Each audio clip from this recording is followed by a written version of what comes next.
How to rename Bluetooth name of Windows 10. Hi everyone, it's Sophia to assist you today. Without any delay, let's jump right in. First, go to search bar and search for Control Panel. Then click on Hardware and Sound.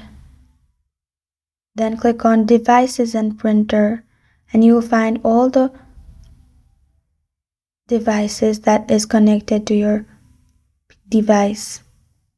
Then simply click on one, and then you'll find options to rename it. Rename it and then click on Apply.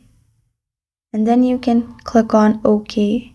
After that, if you turn on and off your Bluetooth, you'll find this particular device renamed. And that's how you rename Bluetooth name of Windows 10. Thank you for joining me today. If this video helped you out, please leave a like and subscribe for more. Got a question or want to suggest a topic? Comment below. I am Sophia signing off. Until next time.